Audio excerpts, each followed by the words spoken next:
Okay, so I'm gonna go ahead and get the recorded starting, and start talking about this game.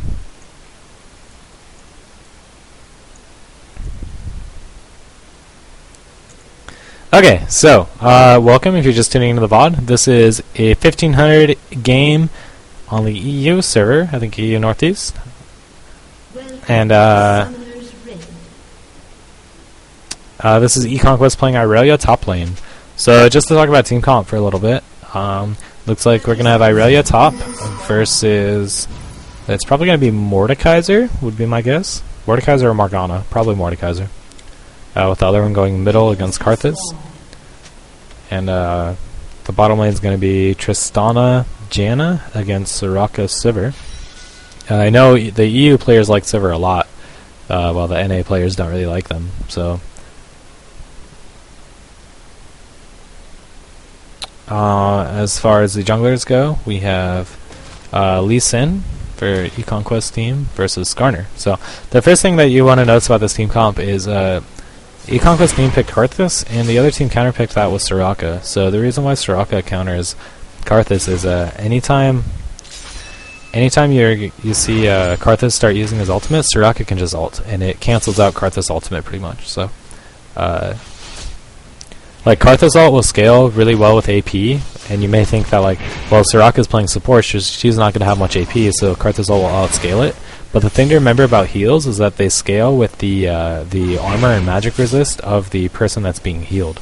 So even though Karthus is going to scale with AP and Soraka's not going to get much AP, as long as the people have some like decent MR, Soraka heal is still going to heal for more than Karthus ult. So.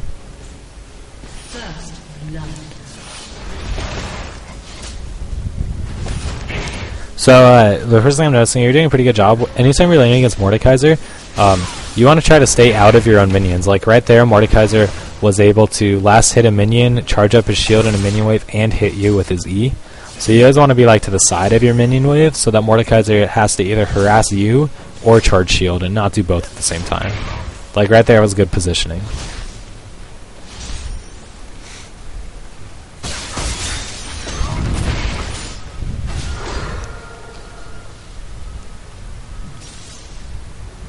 Alright, so I was surprised he didn't kill a Mordekaiser there. I definitely thought you would have been able to with Ignite, but I guess he just had too much shield or something, and he had to ghost run away. Oh, looks like Lee Sin tried to pick up the kill, but missed. That's alright. So this should give you a pretty good advantage, though. Looks like you were behind on CS before you left, so you can catch up. But you should have a good level advantage from this. So, Mordekaiser, the thing with Mordekaiser is he's always going to be pushing your lane, so you should be communicating with your jungler right now. You should be like, hey Lee Sin, Mordekaiser no ghost, please come gank. Because now Mordekaiser is going to be such an easy kill with no ghost right now. So that's the first thing that I would do. Right now I'd be like, Lee Sin, come gank top, no summoning. And so this is good. You're being very aggressive on the Mordekaiser. You have a level advantage, and so you're being very aggressive before he can charge up his shield. I like that.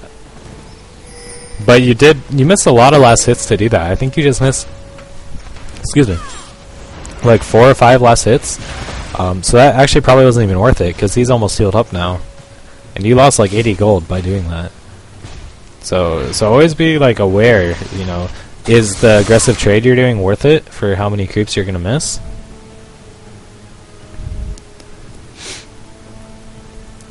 Let's see what he bought. He bought a mana potion on Mordekaiser. I don't know if he's trolling or if that was a misclick, but that's interesting. So it looks like he got a health crystal. So he's up a health crystal on you. So he's a little stronger than you since you forced him back and he didn't go back yet. Yeah, so you're not last hitting very well. This Mordekaiser's ahead of you in last hits even though you forced him out of base, and that shouldn't happen. Let's see what you're leveling up. Okay, so you're leveling up your W on Irelia, so you shouldn't be that afraid of taking some harass to get last hits. It's worth it because you can get it back up with your W.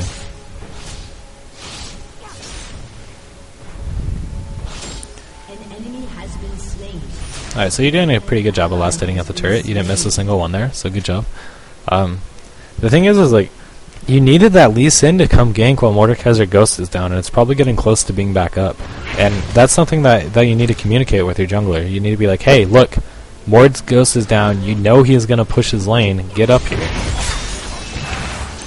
So now Lee Sin's coming top, but it's probably a little too late. Mordekaiser Ghost is probably back up already.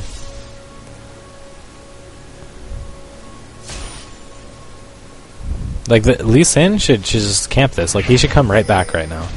And that's probably you pinging it, which is good. Yeah, okay, he's going the long way around, so this is good. This is a good gank. If they have this warded, Lee Sin can go all the way around and gank without being seen, which looks like what he tried to do, but Mordekaiser might be going back to base. So you're still behind on CS, which you shouldn't be, since you forced him out of lane twice now, and you've stayed in lane. So that's probably just making a few mistakes and missing a few last hits. But make sure to, you know, try not to do that. You should definitely be winning in CS.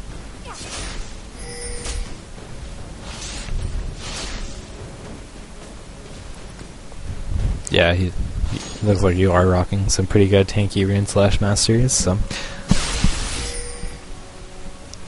at least Sin found the Mordekaiser.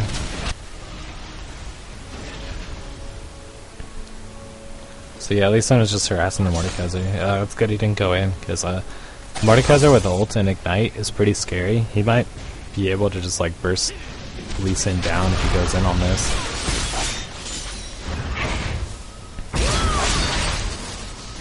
Alright, it's a good counter gank by Skarner. Save the Mordekaiser. Oh yeah, Mord is about the same tanky runes, so.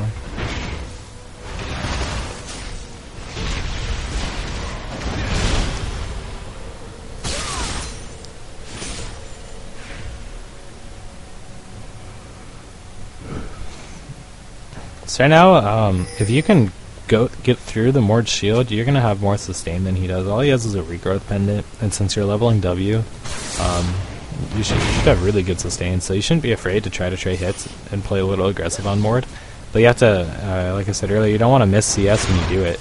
So like right now, none of those minions are low, so you could probably be aggressive and trade hits with him, because you're not in danger of missing any. Yeah, there you go.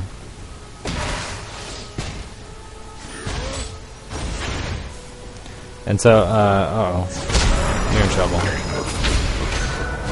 Alright, so one thing I want to say right there, you were dead. Like, so dead. There's no reason to pop your summoner heal there. That's a waste of a summoner spell, because you died anyway. And you should know that Mord's going to ignite you in that situation, so your summoner heal's not going to do much. You don't even have a chance of living there. So, yeah, that's a mistake. And so one thing you could have done to avoid this is you haven't been back to base yet.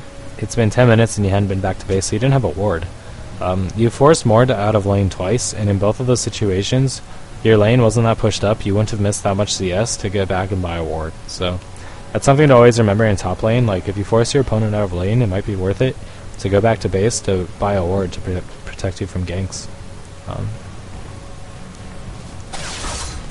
I'm not as familiar with top lane in general, so I can't really comment on your build very well, but I think Frozen Mallet, it looks like what you're going is pretty standard on Irelia in EU, I think, if I remember right, but it seems fine. Or you're just going Trinity Force. Trinity Force is good on Irelia too. I know like Wicked doesn't like Trinity Force on Irelia, but it's still a good item. It's just very expensive.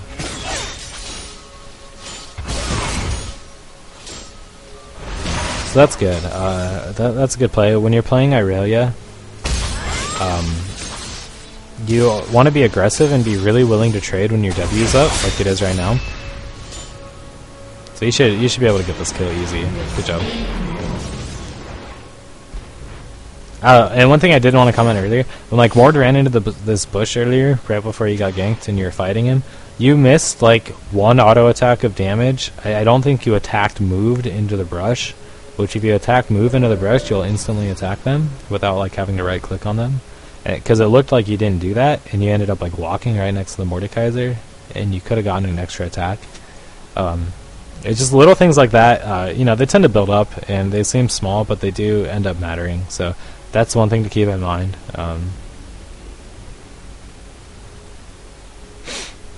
And so far, like, you're doing fine. Your CS is a little low, like 64 at 12 minutes is a little low. It could be higher.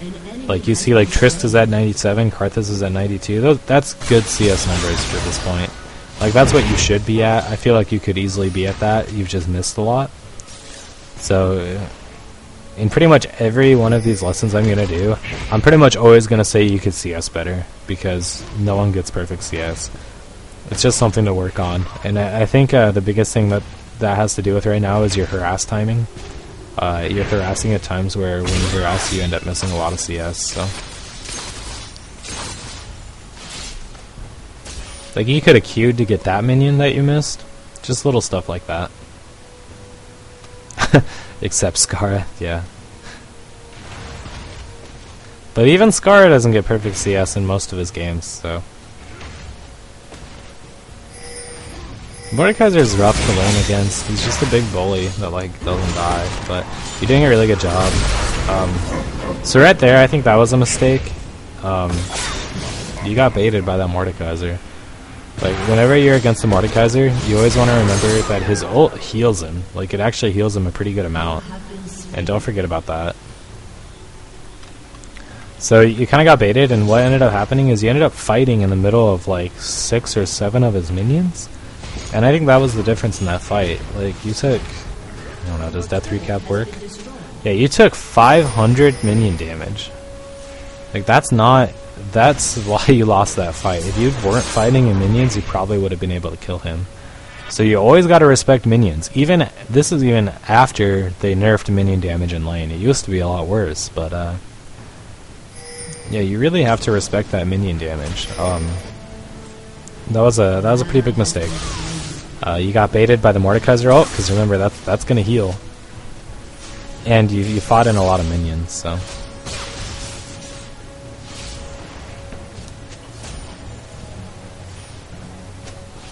An enemy has been slain.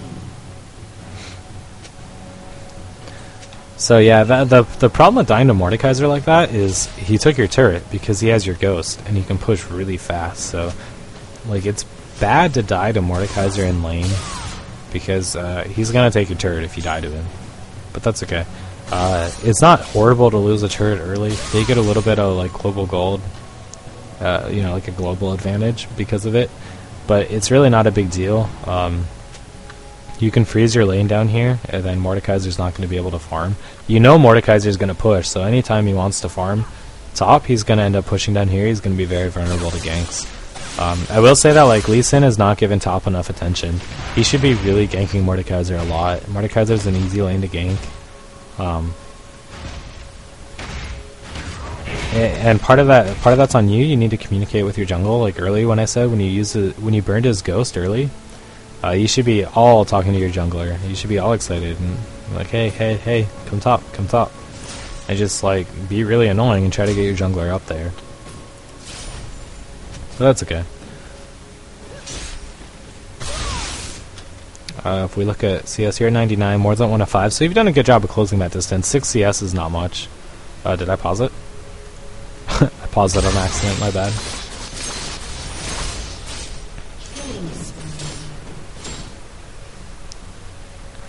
So, yeah, I'm not really paying attention to what's going on with your team, but, yeah, Mord's missing. I don't know what he's doing. He's probably farming your jungle, or their jungle or something. I don't know what you're doing. Okay, this is good. So, you're warding up so that you can farm. I don't know how I feel about this ward, though. Since you had this warded, this ward didn't grant you a lot of extra vision. It grants you the vision right here, but that's about it.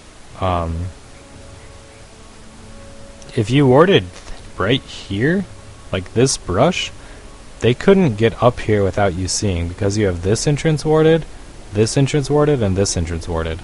So I don't like that ward. It didn't get you a lot of extra vision. Since you have this warded, if you had warded right here, you would have seen all entrances into top lane, because you also had your river warded. So Yeah, and my mouse in IRC is saying you also need Tribush warded, which is fine.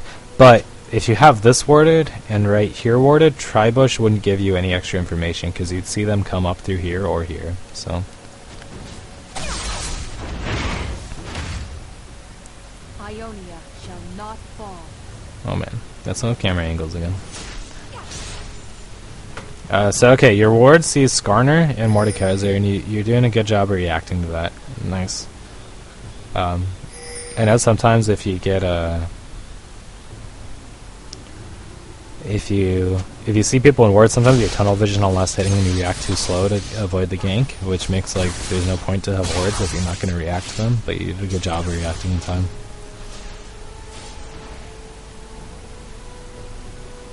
Yeah, I suppose that's true. If Skarner walks this way and into Tribush, you wouldn't see him with the word placement I was talking about.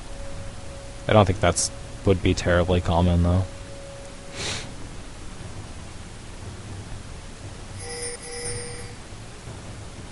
But either way, like, this word placement didn't give you very much extra vision. So I don't know how much I like that. I would not have put this word here. In general, I'm just going to talk about wording in general while you're back. In general, you always want to have this warded. Like, mid should have this warded 100% of the time. This is mid's job to ward this. This lets you see the jungle leaving through this route. And then if you, as top lane, ward Tribush, you will always see the jungler leave their top jungle. They can't leave this jungle without being seen. The only other way they can gank you is if they come through the lane. So, like, the ideal ward setup is to have your mid ward right here and your top ward right here.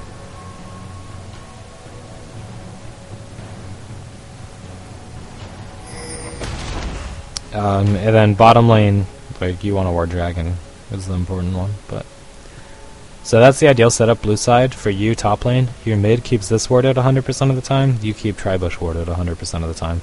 And you will always see their jungler coming unless they come through lane. So as far as the game's going, I mean, you're just doing the top lane thing, where you just sit top lane and farm, and that's fine. That's your job, you know? You're not running teleport, so you don't really care about what's going on.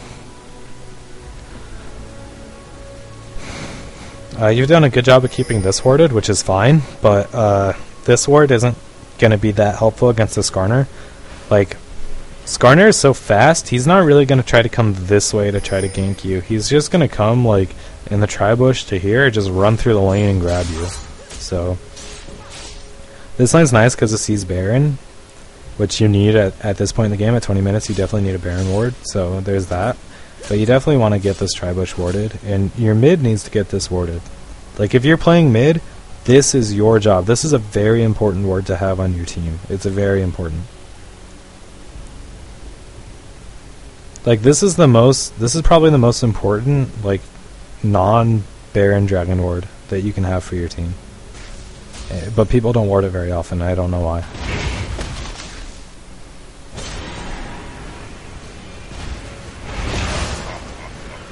So yeah, you're doing your farming thing, that's fine. Your CS is a little low, but it's not bad. Like, it could be up where Karthus is, but, you know, that's fine. You're pretty close to Mordekaiser. Right here, you could ult. Okay, good. You're gonna ult and push the wave because you based. Good. So that's a good standard play. When they back, you push the lane really hard. So, and you're probably gonna be able to take his turret. You see a Skarner bottom, so you know you can just push, push, push. So good play. You're gonna take his turret.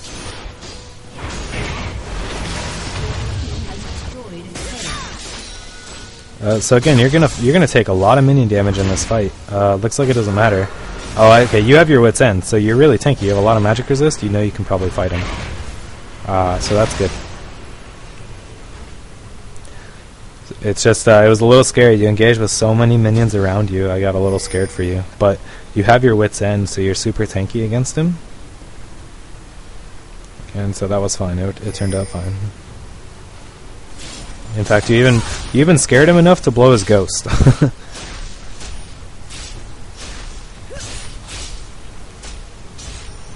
ally has been slain. Excuse me. I shouldn't be tired. I've been up for like 3 hours.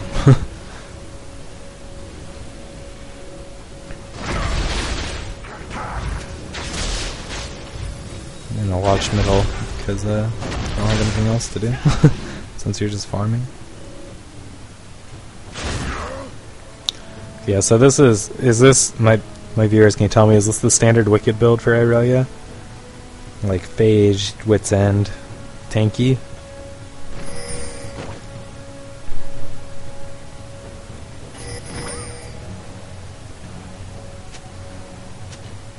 I like that build a lot. Like, the attack speed is going to be really good because of your true damage per attack with this up.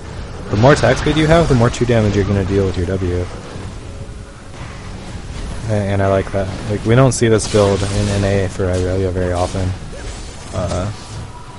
Or what we have recently. But for a long time, it was just very standard to just go rush Trinity Force on Irelia. Like, gold per 5 and Trinity Force, so... I like that a lot though, like attack speed's really good because of the true damage on your hit and style. It makes a lot of sense. This guy's 1500 elo that we're watching. This is a 1500 elo game. Okay, so this is you should be pushing this really hard. You see like 4 people middle, put a lot of pressure top lane. What this is going to do is they're either going to have to leave mid and come to stop you, or they're going to have to make like a really risky dive on the guy's middle.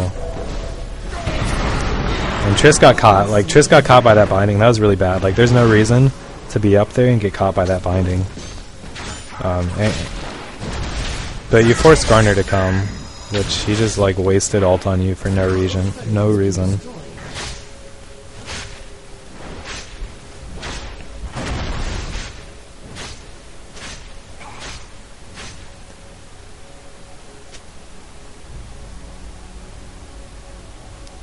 Wait, what?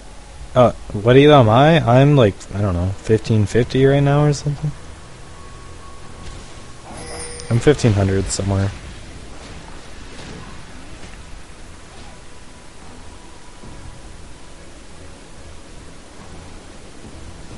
Logarithm, you just posted a replay? Cool. I will get to it at some point. I don't know when. Can't guarantee anything.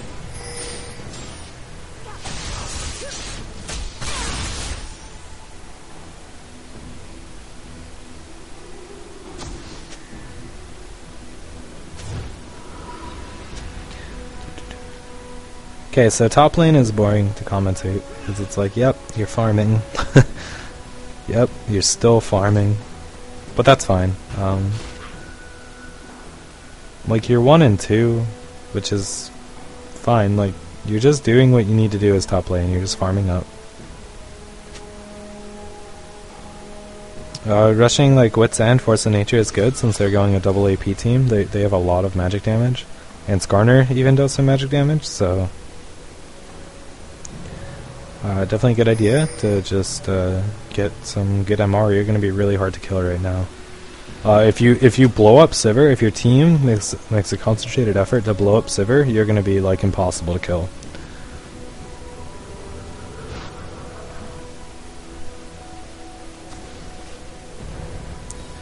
Yeah. So in IRC, people are saying maybe a Banshees would have been better than a Fawn.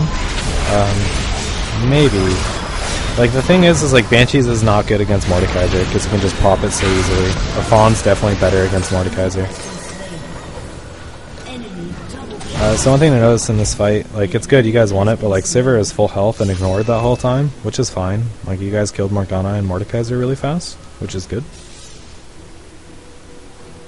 Sivir kinda got to do a lot of damage, but that's okay. Yeah, still ended up winning the fight, not a big deal.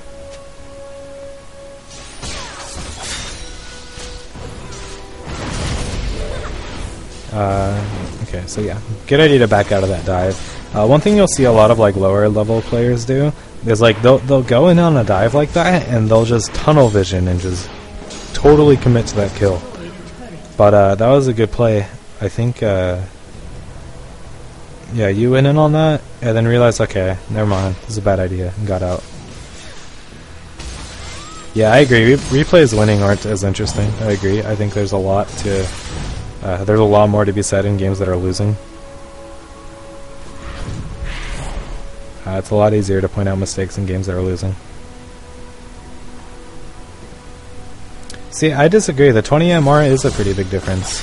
It really is. And it's not just that, it's also the move speed. Like, the move speed on Force of Nature is one of the reasons why it's really good.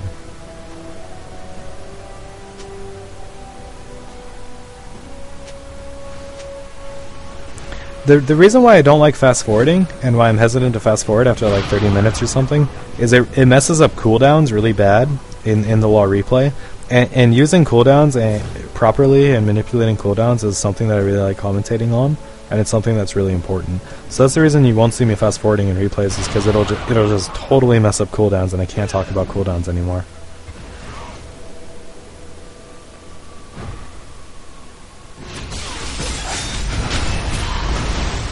Alright, so that's a good engage. Pretty much insta-killing Morgana and Sivir. That's a free Baron right now. You guys should go take Baron right now. You're also pushed up. You could take Inhib if you want. Yeah, that's like throwing the game, getting caught right there. But that's okay. Yeah, surrender. So there's always a debate, like in that situation, should you go for Baron or should you go for Inhibitor? I am a big fan of going for Baron, because with Baron you can push really easily. And the thing with taking Baron is, like, Baron is going to get taken by one team eventually. So when you take Baron in that play, not only are you getting Baron and all the gold and that buff, you're also denying the other team that golden buff. And an Inhibitor's nice. Like, it could be said either way. You could also say, yeah, well, if you take an Inhibitor, it's easier to take Baron because they have to defend. So, like, in that place, that's always a tough decision, if you take Baron or if you take Turret. And if you're in solo queue, the right decision is to go with your team, because both of those plays are good. You know, they both have pros and cons, taking Baron or taking Inhibitor. But the important thing is that you stay as 5 and you do the same thing together. So if, like, you want to go do Baron and only one person goes with you and 3 people are going to go push, just go push with them. The important thing is you stay together in solo queue. So, yeah, personally, I think Baron's greater than Turret, or Inhib. Like, Baron is definitely greater than Turret. The question is Baron greater than Inhib? And you can also, like, in that situation where the end of their chase was right in front of the turret, you could you're also very likely to be able to take Inhib and then also take Baron. It's a little riskier, because if you can do that, then you should definitely make that play. But in general, I'm a fan of Baron greater than Inhibitor. But the important thing, like, I can't stress this enough, in solo queue, the important thing is that you do what your team is doing and you're on one page. Role do I usually play? Pretty much I play everything except top lane. I don't play very much top lane. I've played a lot of bottom lane recently, both support and attack damage and AD carry. I used to play a lot more of mid than I have recently, and I jungle occasionally. Alright, so that was it. I think I'm done streaming for today. Thank you for watching. Gonna go ahead and end